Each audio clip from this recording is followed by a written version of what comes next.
YCP ఆకు రౌడీలకు యోగి ఆదిత్యనాథ్ వంటి treatment ఇస్తామని ఉప ముఖ్యమంత్రి పవన్ కళ్యాణ్ హెచ్చరించారు.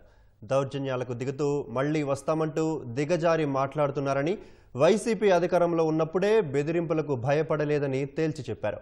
ప్రభుత్వం తలుచుకుంటే బలమైన వామపక్ష తీవ్రవాదమే కకావికలమైందని, 2 రోజులు కిరాయి గూండాలు రౌడీల వివరాలు ఆరా తీస్తే పరిస్థితి తెలుస్తుందని పవన్ కళ్యాణ్ అన్నారు. ఇది జేజేఎం జల్ జీవన్ మిషన్, దీనికి ఇన్ని వేల కోట్లు ఇచ్చారు. ఎందుకు లేట్ అయింది మీరు మాట్లాడితే మొన్న ఈ మధ్యన ప్రతిపక్షం లేని గత కాలపు ముఖ్యమంత్రి వారి పార్టీ వాళ్ళు మాట్లాడుతూ ఉంటారు. అంటే వాళ్ళకి ఈ సందర్భంగా వాటే తెలియజేయాలనుకుంటున్నాను. మీరు అధికారంలో ఉన్నప్పుడు మీ బెదిరింపులకి మేము భయపడలేం. మీరు అధికారంలో ఉన్నప్పుడు మీరు చేసే దౌర్జన్యాలకి మేము భయపడలేం. అలాగే మిమ్మల్ని తగ్గించడం కూడా నాకు ఇష్టం లేదు. కానీ మీరు బాధ్యతగా మెలగకుండా ఒక్కొక్కరిని చంపేస్తాం, మళ్ళీ మేము వస్తాం అని మీరు పిఠాపురం లాంటి చోట కూడా మీరు చిన్న పిల్లల మధ్యలో కాస్ట్ ఫీలింగ్స్ పట్టుకొస్తే మిమ్మల్ని మీ అధోగతికి నేను ఏం మాట్లాడను, మీ దిగజారుడుతనానికి నేను ఏం మాట్లాడను. ప్రకృతిని ప్రేమించేవాడు, తల్లిదండ్రులను గౌరవించేవాడు చేసే పనులా ఇవి? పిల్లలకి కులాలను పట్టుకొస్తామా, ఆపాదిస్తామా? వేరే దారులు లేవా మీకు పాలిటిక్స్ గురించి మాట్లాడటానికి? సిగ్గుందా ఒక్కొక్కరికి అలా చేసే వాళ్ళకి? కూర్చొని మీరు కాంట్రాక్ట్లు వేస్తే కాంట్రాక్ట్లు వేసిన వాళ్ళందరినీ మేము బెదిరించేస్తాం, జైల్లో పెడతామంటే ఏమనుకుంటున్నారా మీరంతా? మేమేం మాటలా గుర్తుపెట్టుకోండి. అలా బెదిరించే సమూహం ఎవరైనా సరే, మిగతా వారి గురించి నాకు తెలియదు. పవన్ కళ్యాణ్కి అధికారం ఉన్నా అధికారం లేకపోయినా పవన్ కళ్యాణ్ ఎప్పుడు పవన్ కళ్యాణ్ లాగే ఉంటాడు. భయపడ్డాం. చాలా ఇంట్లోంచి బయటకు వచ్చేటప్పుడు తిరిగి వెళ్తాం లేదు అని డిసైడ్ అయ్యే వస్తాం.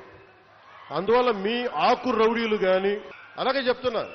ఏదైనా మాట్లాడితే అధికారులు కూడా భయపడుతున్నారు. ఎందుకు భయపడుతున్నారంటే చెవుల్లో చెప్తారు, అదే సార్ వాళ్ళ వెనక చాలా మంది రౌడీలు ఉంటారండి, కిరాయి హంతకులు ఉంటారంటే, మీకు కరెక్ట్గా యోగి ఆదిత్యనాథ్ లాంటి ట్రీట్మెంట్ కనుక ఒక్కొక్కడికి ఇస్తే, ఒక్కొక్కడికి రౌడీజం అంటే కాలు కీలు తీసి మడత పెట్టి కింద కూర్చోపెడితే అప్పుడు కరెక్ట్గా చెప్తా, కరుడుగట్టిపోయిన జీవితకాలం ఒకే మనం వాళ్ళకి ఏకీభవించవచ్చు, ఏకీభవించకపోవచ్చు.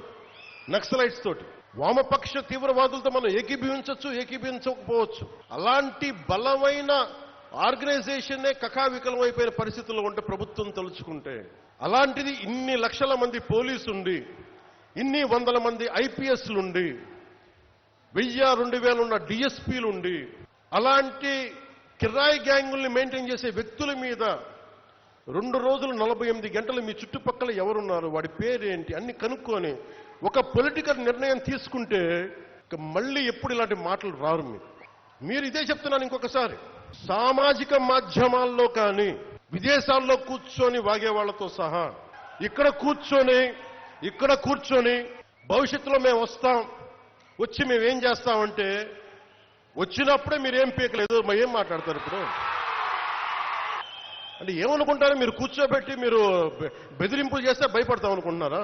దానికి మేము ఒక్కడు చిన్నప్పటి నుంచి కూర్చొని అమరజీవిని గుండెల్లో పెట్టుకున్నాడంటే వాడికి ఎంత పిచ్చి ఉంటుంది? ఏ మ్యాడ్నెస్ ఉంటే ఇలా వస్తాం మేము?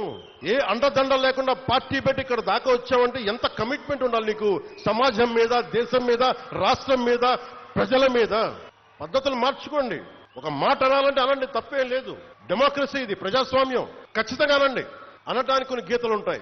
గీతలను దాటి మాట్లాడితే మీ చేతికి మళ్ళీ ముద్రలు వేయడానికి ఏముండదు. అలా మాట్లాడే వాళ్ళు చెప్తున్నాను ఇప్పుడే, మీ చేతి మీద గీతలు తీసేస్తాం, అంత అరగదీస్తాం. గుర్తుపెట్టుకోండి.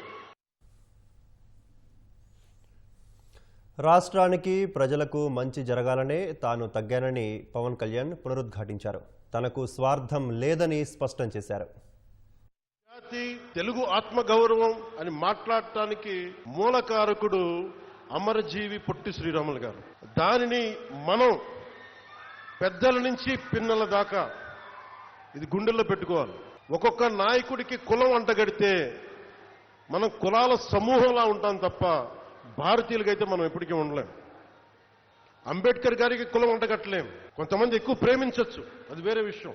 అంబేద్కర్ గారు అందరి కోసం ఆలోచించిన వ్యక్తి. మహాత్మా గాంధీ అందరి కోసం ఆలోచించిన వ్యక్తి.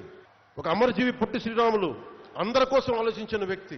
మనం అలా ఆ దృష్టికోణం నుంచి చూడాలి తప్ప వీళ్ళకి కులాలు ఎవరికి ఉండవు. ఎవరికి అది మీ జనరేషన్. నేను బాధ్యత తీసుకున్నా. అందుకని ఆయన గౌరవార్థం అమరజీవి ఈ జలధార కార్యక్రమానికి ఎవరి పేరు పెట్టాలి, ఏం పేరు పెట్టాలి చాలాసార్లు ఆలోచించిన తర్వాత ఆ మహానుభావుడికి మించిన పేరు ఏది రాలేదు. మీరు ఎవరిని ఆరాధిస్తారో మీరు వాళ్ళలా తయారవుతారు. నేను పొట్టి శ్రీరాములను ఆరాధించాను, ఒక బూర్గుల రామకృష్ణారావును ఆరాధించాను, ఒక చంద్రశేఖర్ ఆజాద్ను ఆరాధించాను. నేను క్రిమినల్స్ని ఆరాధించలా, దోపిడీ చేసేవాళ్ళని, దగా చేసేవాళ్ళని నేను ఆరాధించలా, హక్కుల కోసం పోరాడే వాళ్ళని ఆరాధించాను.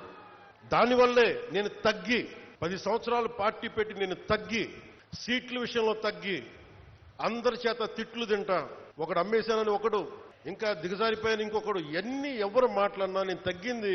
మీకు నేను ఈ నీటి సాక్షిగా చెప్తున్నాను, నేను తాగే నీళ్ళు సాక్షిగా చెప్తున్నాను, అమరజీవి జలధార సాక్షిగా చెప్తున్నాను. రాష్ట్రానికి మంచి జరగాలి, మీకు మంచి జరగాలని నాకు స్వార్థమే లేదు. నాకు